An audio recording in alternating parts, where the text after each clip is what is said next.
민심이 갑이다 2부 시작하겠습니다. 자, 2부의 주제를 말씀해 주시죠. 네, 친노 친문의 총대선 전략입니다. 여기에는 요즘 들어서 심하게 말썽을 피우고 있는 양정철 씨에 대한 논의도 곁들여서 하도록 하겠습니다. 네. 자, 최근에 양정철 씨가 민주연구원인가요? 네. 당내 민주연구원 원장으로 취임을 했잖아요. 네. 근데 이 자리에 부원장이 셋이 있어요. 근데 셋 다 국회의원이에요. 예. 국회의원 3명을 부원장으로 거느리는 원장직이니까 이제 상당한 노골적으로 실세 자리를 꿰차고 앉은 거예요. 예. 양정철이가 2년 전에 이칠 권리도 좀 보장해 주라 해놓고 떠났다는 것이 아주 눈 가리고 아웅하는 쇼였다는 것이 결정적으로 민주연구원 원장 취임으로 드러났는데, 우리가 문재인 정부가 출발할 때 가장 말썽을 피울 두 사람으로 꼽았던 것이 양정철과 손혜원이었거든요. 네. 네.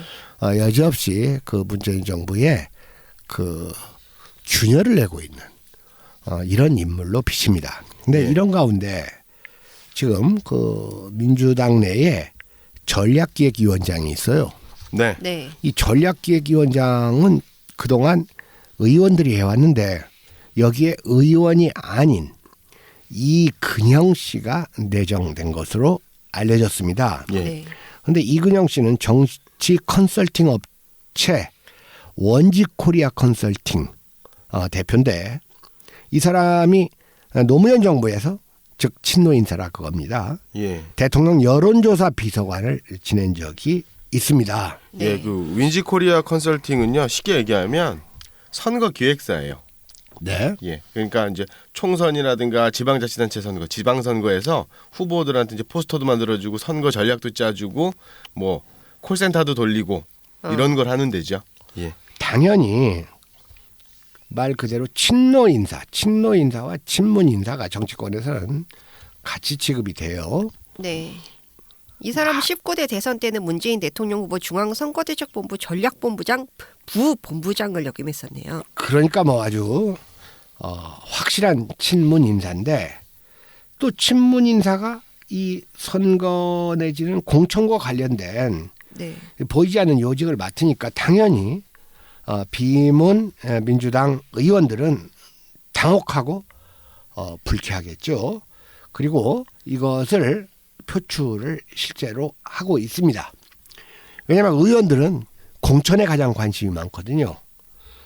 그런데 이 친노 친문 쪽에서 노골적으로 이 공천을 장악하겠다는 이 보이는 행동을 지금 하고 있어요. 이게 양정철과 지금 이근영으로 나타나고 있지 않습니까? 예. 그런데 이제 민주연구원 있지 않습니까? 양정철이 이제 신임 원장인데요. 네. 아까 말씀하셨던 거 선생님이 부원장이 3명이었잖아요. 네네. 이번에 5명으로 늘었습니다. 아, 그렇습니까? 현직 의원 3명. 김영진, 이재정, 이철희. 네. 이 사람은 이제 현직 의원이고요. 그다음에 백원우, 그다음에 이근영. 네. 이 들어왔죠. 그러니까 다 친문 일색으로 지금 공천과 총선과 관련된 요직들을 지금 장악해 가고 있잖아요. 네. 이 이해찬 대표가 비교적 중심을 잘 잡고 있는 편이에요. 공정하게 대표로서 역할을 하고 있는데, 이해찬 대표 혼자 힘으로만은 이런 친노 친분들의 권력 장악 욕망을 제어하기에 힘에 붙이는 건 아닐까 하는 생각이 듭니다. 네. 네. 자, 이런 가운데 양정철 씨가 최근에 서훈 국정원장과 한정식 집에서 만난 것이 상당히 이렇게 큰 뉴스로 좀 부각이 됐어요. 네. 그러면서 또 기레기들은 문의 남자 양정철 이런 식의 표현을 했다 그겁니다. 무슨 문의 남자가 뭐예요, 대가죠. 이게 옛날에 무슨 영화 제목 중에 네. 무슨 왕의 남자 뭐 이런 말이 있었잖아요. 네. 아니 문도 남자고 양정철도 남자인데 네. 문의 남자, 무슨 문이 동성애자거나 여성일 경우에는 그저 좋은 말은 아니지만 쓸 수는 있어요. 예를 들어 박근혜 같으면 박의 남자라고 해도 박근혜가 여자니까 예. 근데 뭘 그때 쓰던 그 바보 같은 그 유치하고 졸렬한 말을 아직도 쓰면서 문의 남자라고 해요. 저는 그 문의 측근 또는 문의 가신이라고 하는 말이 정상적인 말이라고 봅니다. 약간 그 논점하고는 달라졌는데 일단 그 양정철 씨가 서훈 국정원장을 그 만난 일을 한번 간단히 좀 소개를 해주시죠. 이 바빠서 뉴스를 못 보는 청취자들은 잘 모르는 수도 있으니까 우리가 방송에서 조금 친절해질 필요는 있어요. 네. 네. 지난 21일이었습니다. 예.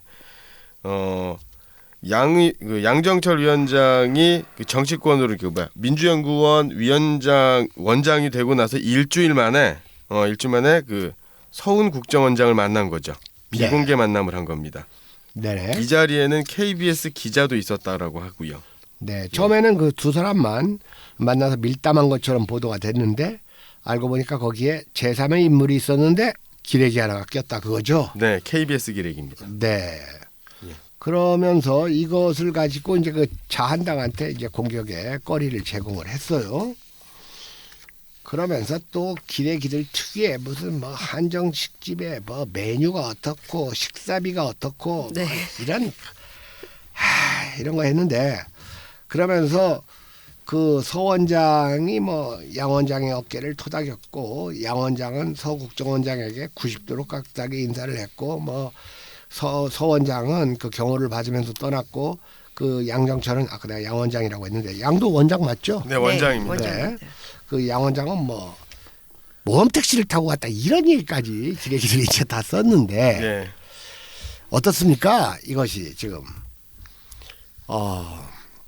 그 이제 사실은 이제 그 네. 국정원이라고 하는 게 정부 조직법상에서는 그 유일한 대통령 직속 기관입니다.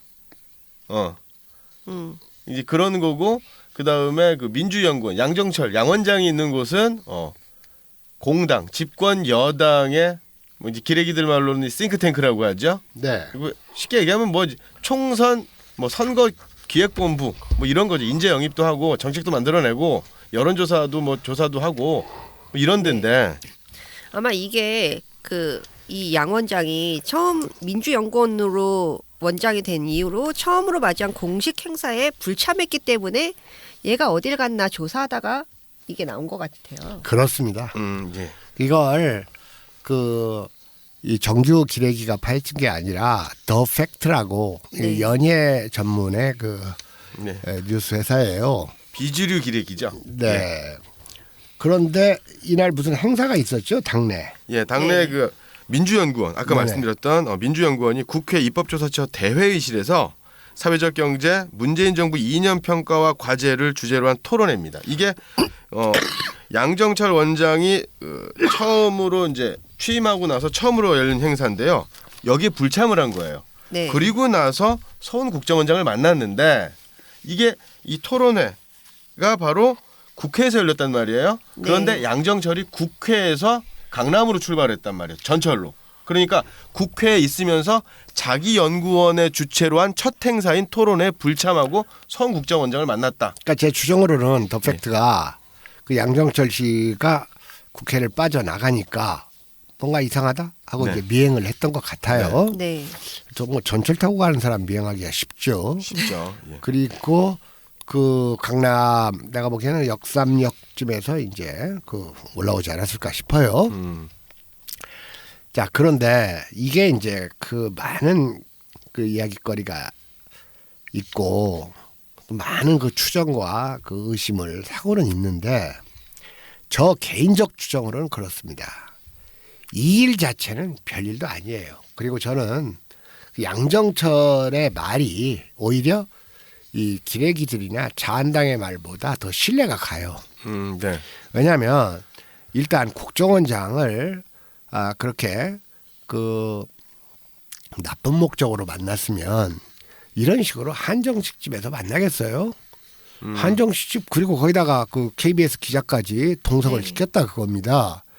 게다가 그 모임 끝나고 나서 뭐 서로 뭐 노상에서 인사도 하고 이렇게 헤어졌잖아요.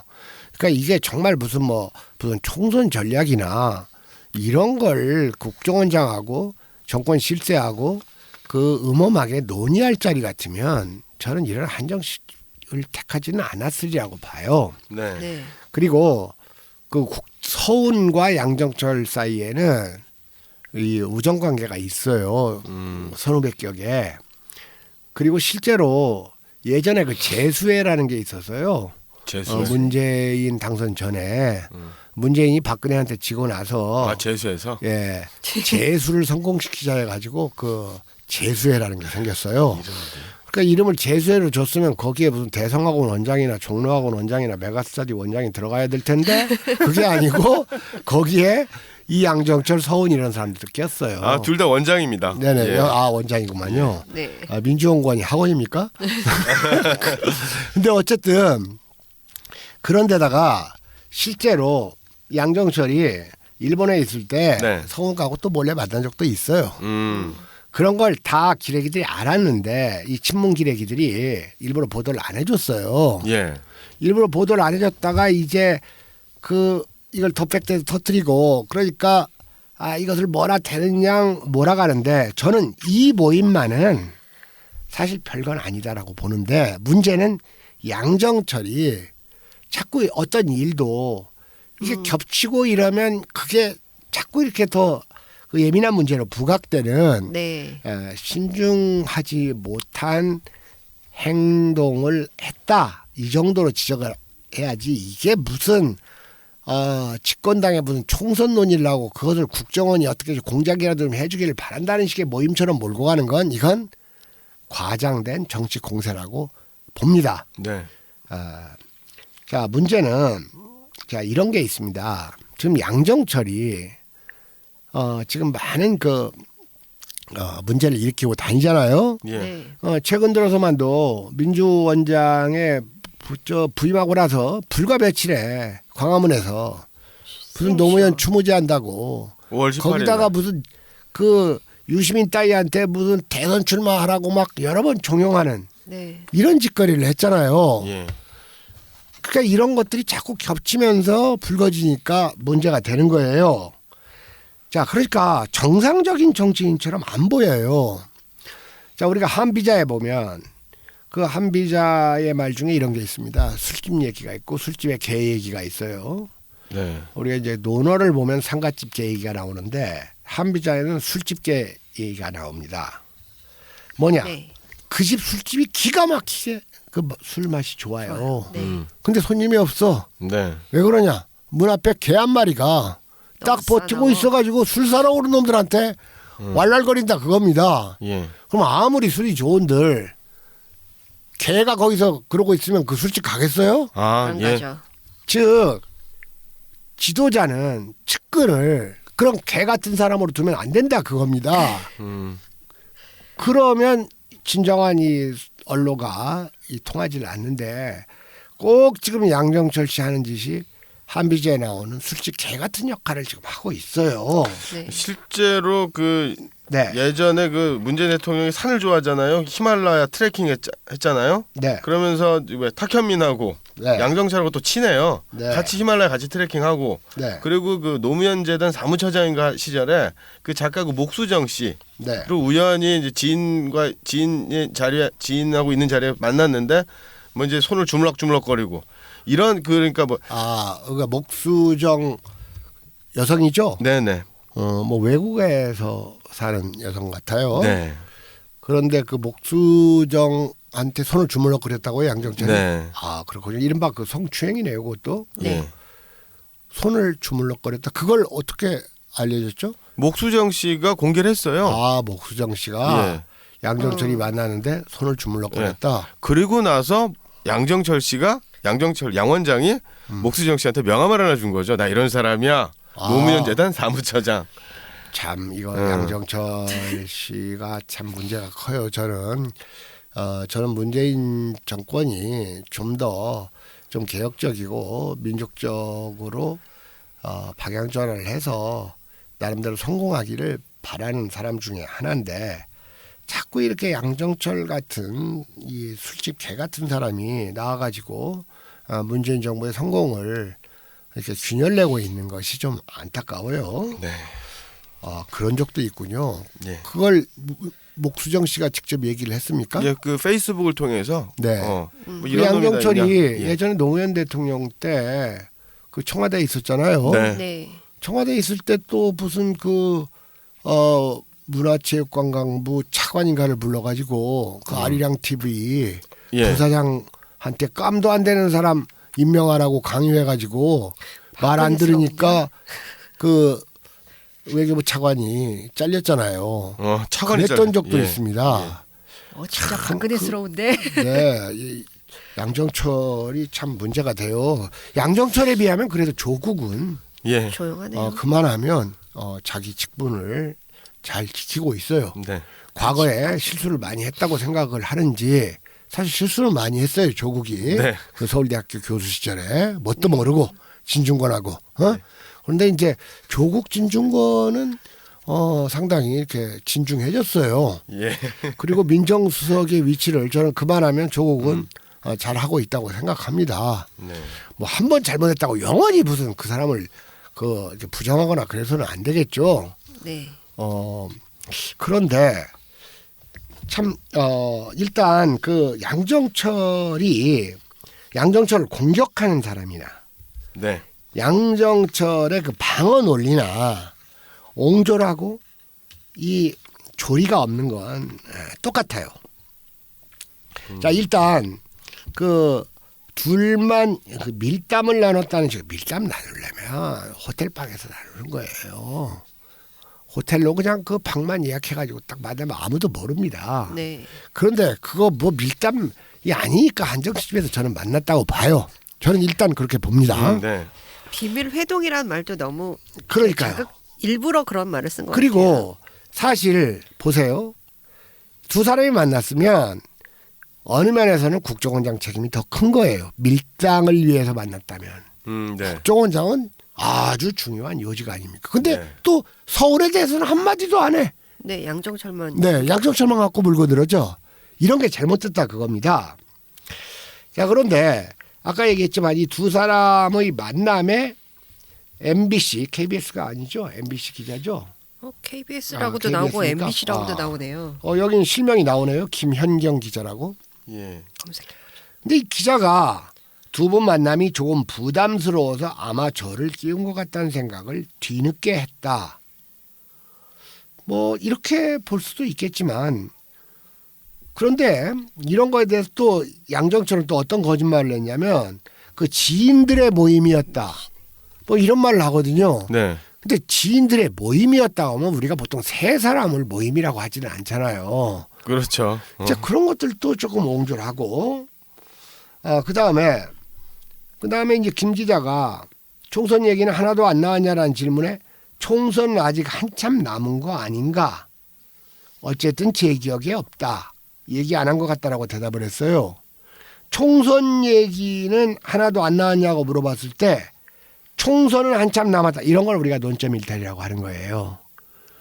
총선이 1년 남았건 2년 남았건 총선 얘기는 할 수도 있고 안 할 수도 있는 거 아닙니까? 네. 어떻게 기자들이 이렇게 말을 잘 못하는지 그냥 총선 얘기는 안 나왔냐 그러면 못 들었다 하면 되는데 바로 이런 것을 이렇게 총선은 한참 남은 거 아니냐라고 변명을 하는 거 보니까 또 한편으로는 이상한 느낌이 든다 그겁니다. 네. 제가 볼 때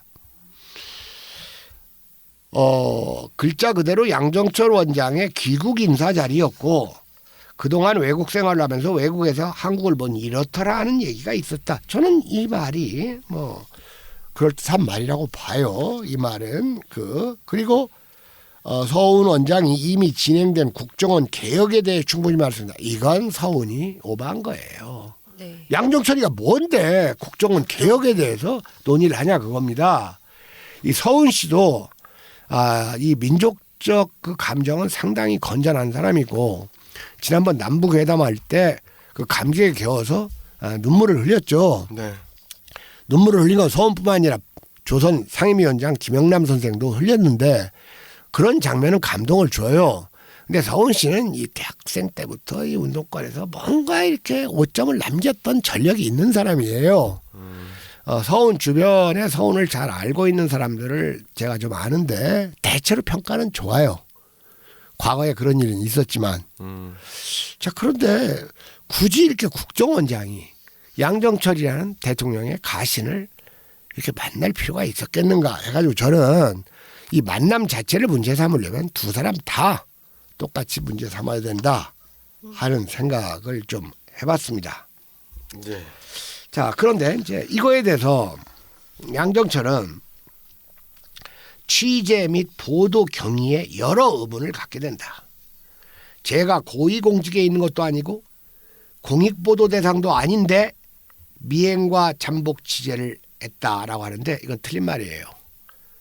고위공직에 있는 거예요 지금. 예. 집권당에 실력 있는 연구소 원장이면 고위공직자예요. 자기 수하로 국회의원을 3명을 두고 있어요. 청문회만 안 했을 뿐이지. 예. 5명이라면서요. 아니 현직 의원 현직은 부위원 세 명. 원장은 3명입니다. 그러니까요. 그 다음에 취재 및 보도 경위에 여러 의문을 갖게 된다 그랬는데 기레기들은 미행도 할 수 있는 거예요. 기자들이. 그게 뭘 취재 및 보도 경위에 의문을 갖는다까지 이렇게 나오냐 그겁니다. 양정철. 그리고 양정철이 당일 만찬은 독대가 아니라 오래전부터 알고 지냈던 지인들과 함께한 만찬이었다. 바로 아까 얘기했어요. 지인들과 함께한 만찬이었다 정도를 얘기하면 이건 세 사람이라고 볼 수는 없다 그겁니다. 그리고 저녁 식사라고 하지 뭘 지들이 무슨 예술하고 만찬이란 말을 이렇게 씁니까? 이런 말 쓰는 것 자체에 그 사람들이었다는 의식에 이 편린이 나타난다 그겁니다. 자, 그러면서 기자 정신과 파파라치 황색 저널리즘은 다르다. 누가 갔다고 했어요 이런 거? 그 다음에 적당히 하면 좋겠다. 원래 약속이 있었던 것이고 1과 2, 5, 2, 3까지 이렇게 보도하는 것은 너무하지 않느냐. 1과 2, 5, 2, 3까지 보도되지 않으려면 이런 직을 안 맡았어야죠. 광화문 광장에서 유시민이 띄울 때는 그거 일과 시간이었습니까? 유시민 띄워주는 일을 보도하는 것은 가만히 있었던 사람이 그리고 보도를 일과 시간 보도만 합니까? 난 이 양정철 이 사람은 정말 교양지수나 지식지수나 지능지수가 어느 수준인지 아주 의심이 들 정도로 네. 이런 사람이 계속 요직에 있어야 되는가 하는 생각이 듭니다. 예. 자, 이런 가운데 말입니다. 네. 우리가 지난번 방송을 하는 시점이 네. 그 노무현 대통령의 10주기 추모식만 끝나고 봉화마을에서 이 추모제는 안 했을 당시에서 예. 지난번 방송을 해서 그렇죠. 우리가 광화문 추모제까지만 얘기했지 않습니까? 네. 근데 시일은 좀 흘렀지만 봉화마을에서 있었던 이 노무현 추모제에 대해서 안 짚고 넘어갈 수가 없어요. 예. 사실 이것도 또 하나의 엽기 아닌가요? 그렇죠. 이거야말로 엽기였죠. 일단 이 자리에 그 전쟁광으로 세계 각국으로부터 전범으로 지금 고발되어 있는 아들 부시가 여기에 참석을 했다는 것이 예, 엽기의 조지 첫 부시. 번째. 예. 네.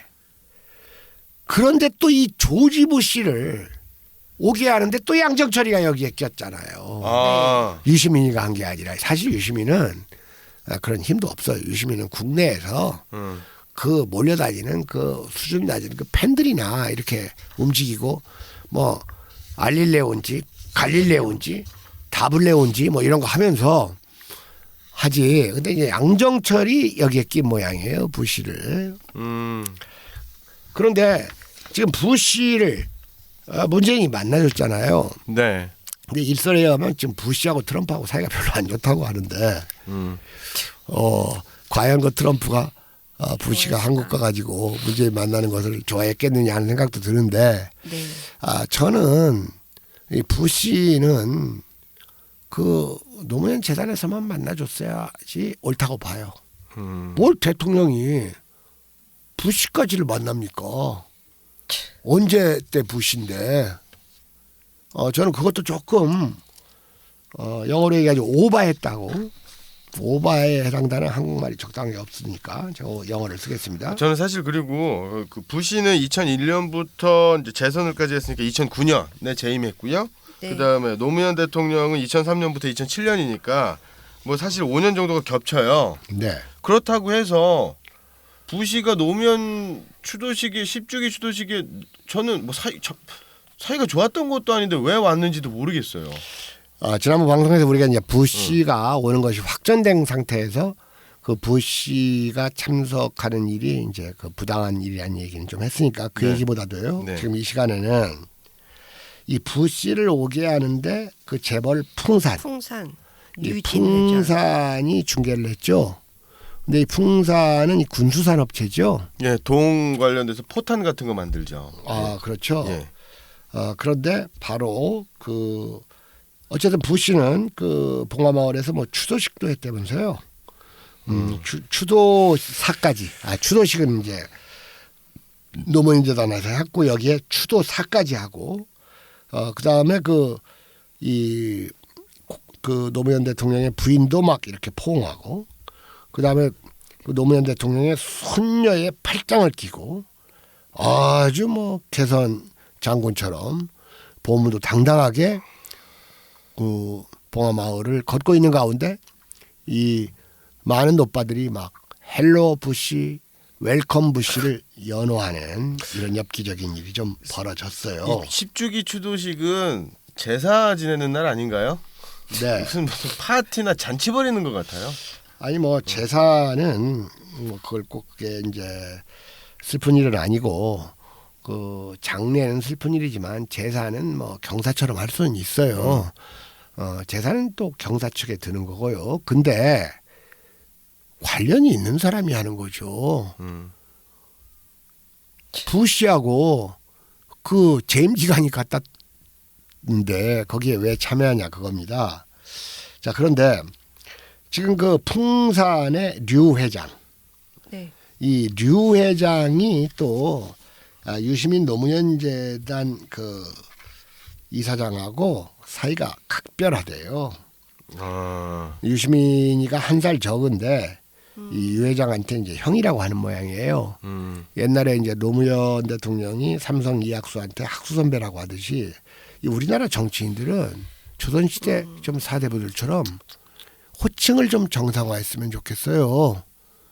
무조건 나이 차이를 가지고 형 동생하고 선배 후배하고 이런 그 일제 식민사관의 그 이 생태에서 벗어나지 못해가지고 약간 지금 논점이 달라집니다만 저는 이런 걸 보면 한심해요. 서로 그 조칭을 쓰고 서로 우대해주는 그리고 직책을 정식으로 부르는 왜 만나기만 해가지고 술 한번 처먹으면 다 형 동생 되고 선배 후배 되는 전 이해할 수가 없어요. 이게 진보 진영일수록 심해요. 심하죠. 이게 가장 심한 집단이 더불어민주당하고 민중당이에요. 내가 볼 때. 뭐래 정의당은 제가 잘 모르겠어요. 그러면서 이렇게 하는 것 보니까 유시민도 그 부시가 오는데 뭐 이렇게 작용을 안 했다고 볼 수는 없죠. 왜냐하면 그 풍산 류 회장과 아주 친한데 더더군다나 이 류 회장은 삼성 이재용하고도 아주 가까운 사이예요. 그러니까 지금 그 풍산 유 회장 집무실에 TV가 있는데 이게 이재용이 직접 준 거예요. 그러니까 결국 이번에 부시가 와가지고 누구 만났습니까? 이재용 먼저 만났잖아요. 예. 그러면 이 돈은 삼성 아니면 풍산 아니면 두 곳에서 더치페이 했는지 돈을 댔다고 봐야 돼요. 그리고 돈 안 주면 움직입니까? 안 움직이죠. 전직 대통령이 돈 안 주면 움직여요? 미국 전직 대통령이 외국 방문하는데 기본 받는 돈이 12억 원이에요. 공식적인 것만. 그러니까 이런 짓거리들을 지금 하고 있는데 여기에 또 양정철이가 껴있다고 기자가 물어보니까 그게 무슨 자랑이라고 양정철은 나는 좀 거들었을 뿐이다. 이게 무슨 말입니까? 지가 했다는 얘기 아닙니까? 참 이런 것들이 저는 문제가 크다고 봅니다.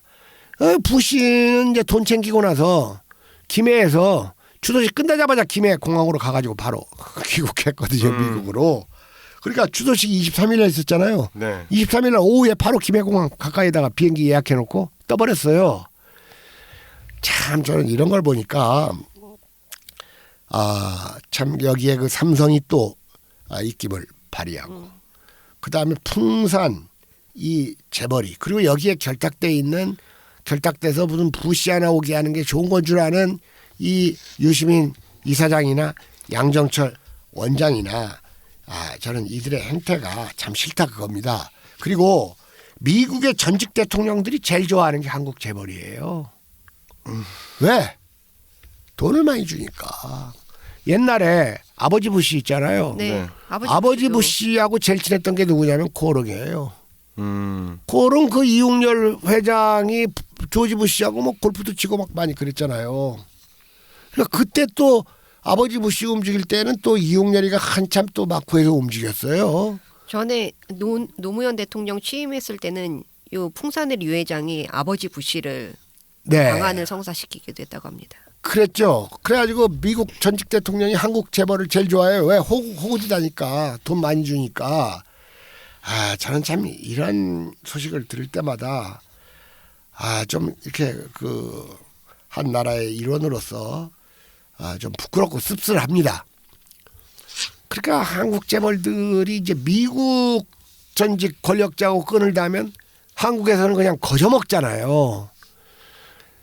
참 이게 여러분들 이 대한민국이 건국한 지가 지금 70년이 넘어가고 이 시점에서 과연 이렇게 미국의 영향과 미국의 지배로부터 벗어날 수 있는 방안은 없는지, 그리고 지정한 지도자라면 이런 문제에 대해서 고민해보고 그래야 되는 건 아닌지, 그리고 또한 우리 대중도 이런 거에 대한 새로운 각성이 있어야지 부시한테 헬로 웰컴이나 이렇게 연호해서야 되겠느냐 그겁니다. 그리고 우리나라 재벌들도 마찬가지예요.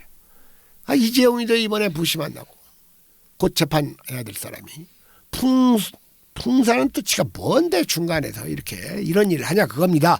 재벌은 장사꾼은 장사꾼답고 정치인은 좀 정치인다운 모습을 좀 보였으면 좋겠어요. 예전에 그 고롱 이용렬이도 지가 무슨 부시하고 친한 것처럼 은근히 새과시하고, 저는 개인적으로 고롱 이용렬 회장을 아주 옛날에 좀 가까이에서 알았던 적이 있습니다. 여기서 아주 옛날이라는 것은 뭐 한 40-50년 전이에요. 네.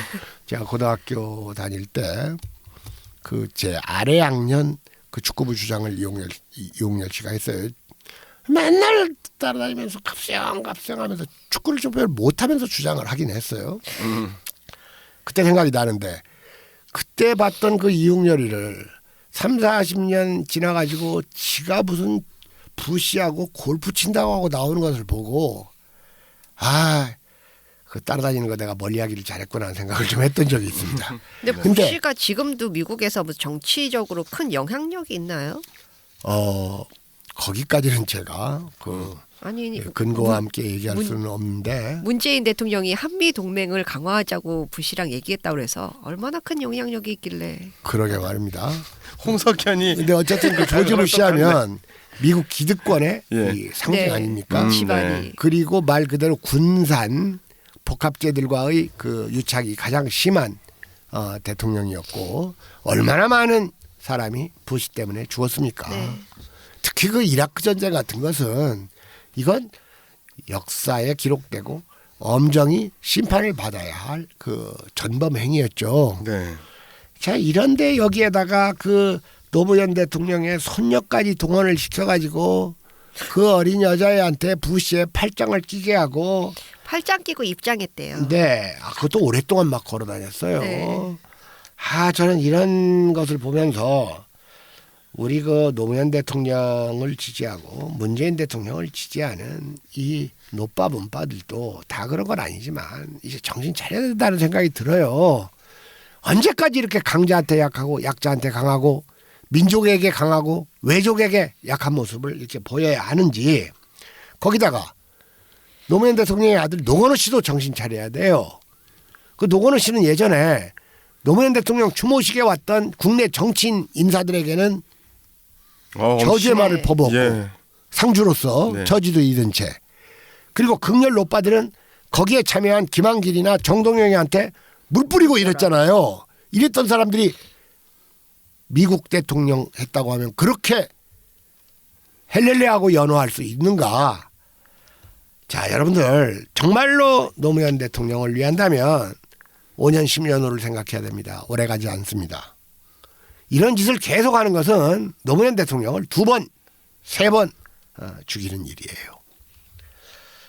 그래서 저는 이번 그 노무현 대통령 10주기 추모제를 보면서 더 이상 이런 식으로 이들이 막 나가다가는 이건 황교안이 같은 이 영화 제목을 생각나게 하는, 최근에 황금종려상을 받은 영화 제목을 생각나게 하는 황교안이 같은 사람에게 정권을 뺏길 위험도 있다는 생각을 하니까 참 답답하고 한심해집니다. 네.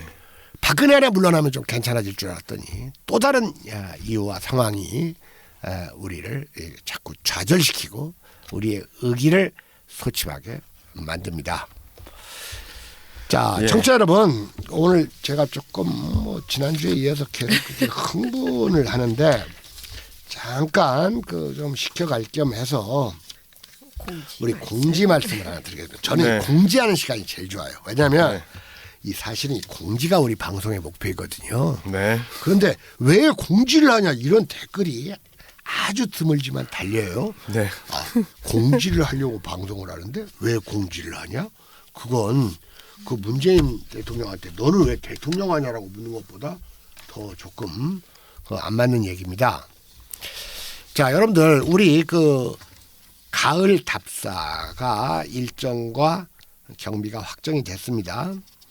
그 마신사 2차 답사인데요. 이때는 주제가 그 진시황과 진나라, 한나라, 당나라 등의 중국 고대사, 그리고 그 다음에 신중국 현대사를 주제로 떠나는 답사입니다.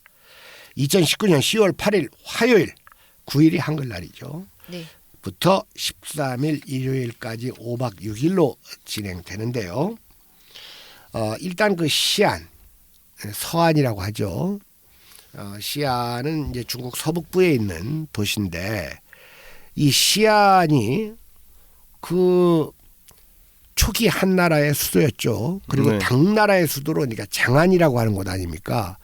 그리고 아마 여기가 지금 제 기억으로는 이 주나라의 그 호경이라고 하는 곳, 여기하고도 겹치지 않는가 하는 생각이 드는데 그만큼 중국의 문화 유물이 유적이 많은 곳입니다. 네. 그리고 그 유명한 진시황릉과 병마용이 여기에 있죠. 이것 말고도 명대 성벽이라든지 회족거리라든지 그리고 중국 최대의 유물을 자랑하는 섬소성 역사 박물관이 시안에 있어요. 당나라 때 그 수도였던 이 장안에는 100만 인구 그리고 5개 종교 시설이 들어와 있는 아주 개방적이고 관용적인 제국의 그 도시였죠. 중국을 제국이라고 할 때의 개념은 서구 제국과는 좀 차이가 있습니다. 그리고 여기에서 이제 그 고속철로 왕복을 합니다. 연안까지. 고속철로 왕복을 하는데 연안, 그리고 연안에서 더 서북부 몽골 쪽으로 가가지고 쯔단현이 있고 우치현이 있는데 바로 이 쯔단현과 우치현은 그 중국의 붉은 별에 나오는 바오안성 바로 아래에 있는 곳이에요. 근데 여기에서 그 마오가 대장정을 끝내고 갔을 때 5천 명의 그 인민군 병사가 그 홍 25군인데 이미 이 혁명근거지를 마련해 놓고 있어서 연안이 제2 혁명 수도가 되는데 결정적인 도움을 줬죠. 그리고 연안은 우리가 잘 아는 음악가 정일성 선생의 그 연안송이 작곡된 장소이기도 하고, 그 다음에 그 연안송의 가사에 나오는 그 보탑산, 그리고 그 황하의 지류인 연하, 이런 것들이 다 있는 곳입니다. 그러니까 이 중국이 서북부라는 곳은 참 그 가기 힘든 곳이죠. 시안까지는 일반 여행사에서 많이 가요. 그런데 우리가 몇 년 전에도 그 연안을 갔던 적이 있지 않습니까? 그때 이제 즈단과 우치나 못 갔는데 이번에는 즈단과 우치까지 넣었는데, 근데 그때 나왔던 그 가이드 분이 있잖아요. 굉장히 박식하고 유머러스하고 똑똑하고 조금 잘생겼던 가이드인데 그 가이드가 연안을 가고 시진핑이 살았던 토고를 찾아가는 이 한국 짐이 너무 신기하니까 네. 그리고 가이드가 막 머리도 좋잖아요. 그래서 막 약삭빠르게 장사도 잘해요. 그래 술도 팔고 막 그런데 저한테 술 한 병을 기증을 했는데 그 술이 너무 좋은 거예요. 자기가 팔던 술 준 줄 알았어요. 그랬더니 그게 아니에요. 비매품 술을 하나 줬는데 마오타이주 그렇게 술이 좋을 수가 없어서 그 길버드 여행사한테 얘기했더니 길버드에서 그 가이드한테 그 술 좀 구할 수 없냐고 했더니 그 술 못 구한다고 그랬다는 모양이에요. 그 분이구나. 근데 바로 그 가이드가 이번에 역시 같이 이렇게 하기로 가이드가 또 확정이 됐습니다. 저는 한 번도 못 봤는데 네네. 소문만 많이 들었거든요. 네, 아, 그래서 우리가 기대가 됩니다. 시안에서 3박 여행의 초입과 끝에 이제 2박과 1박과 2박으로 나누어서 하고 그다음에 연안에서 2박 하는 이 마신사 중국 고대사와 현대사 유적 답사에 참가자를 모집하고 있습니다. 참여 인원은 20명이고요.